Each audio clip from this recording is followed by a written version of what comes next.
na pozadí konfliktu, ktorý dneska vidíme na Blízkom východe, sa znovu otvára otázka existencie vojenských základní, military base, ešte raz hovorím, ako hovoria Angličania a Američania, to máme na Slovensku. Zmluva, ktorá bola podpísaná, sa dneska potvrdzuje to, čo sme vraveli, že nás ohrozuje a v budúcnosti nás môže ohroziť. Že necítite ohrozenie? Tak sa pozrite, čo sa deje na Blízkom východe. Stret medzi Izraelom, Spojenými štátmi a Iránom, odpoveď je aká? Útoky na všetky ciele, ktoré patria Spojeným štátom americkým a ktoré sú súčasťou aj z časti Severoatlantickej aliancie. Čiže preto jednoznačne by som chcel potvrdiť a povedať, že je najvyšší čas sa so zmluvou, ktorá bola podpísaná, zaoberať. Upraviť ju tak, aby bezpečnosť občanov Slovenskej republiky, ešte raz opakujem, bezpečnosť občanov Slovenskej republiky bola zabezpečená. Lebo to nestačí len chodiť na tribúny pred voľbami a hovoriť, že okamžite to zrušíme. Alebo to upravíme tak, aby to bolo výhodné, ale skôr to prvé bolo opakované politikmi, ktorí sú dneska pri moci a majú v rukách moc.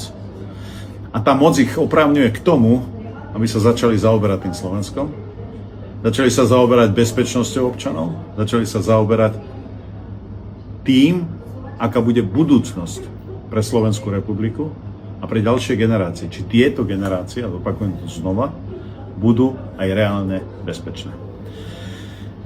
Preto si myslím, že pri tých problémov, ktoré Slovensko má, vidíte, ako nám funguje protizdušná obrana, respektíve ako nám nefunguje protizdušná obrana. A ako sme získali informáciu od súčasného ministra obrany, že áno, ten konflikt na Blízkom východe môže predĺžiť dodávku systémov Barak, ktoré sú objednané, obsluhy vyškolené v Izraeli. To znamená, že my stále nebudeme pod reálnou ochranou. Naše nebo nebude chránené profesionálne príslušníkmi ozbrojených síl Slovenskej republiky. Preto treba zvýrazniť aj tento aspekt, o ktorom hovorím, že základne, ktoré tu máme vojenské, neprinášajú tú bezpečnosť, ktorá bola proklamovaná a je proklamovaná jednak opozíciou, jednak hlavne progresívnym Slovenskom, stranou Grelingovou, liberálnou, Sloboda a solidarita, kresťansko-demokratické hnutie a tak ďalej, môžeme ísť ďalej, kdekoľvek chceme. To hovorím iba o parlamentných politických stranách. Čiže myslím si, že tuto treba dať jasnú odpoveď. Po 2,5 roka totiž to nemôže platiť, že robíme úpravy uvedenej zmluve, ktorá končí, alebo jej platnosť vyprší o 10 rokov. Reálna, správneho pohľadu. Myslím si, že tam majú svoje povinnosti pri vypovedaní tejto zmluvy prezident Slovenskej republiky.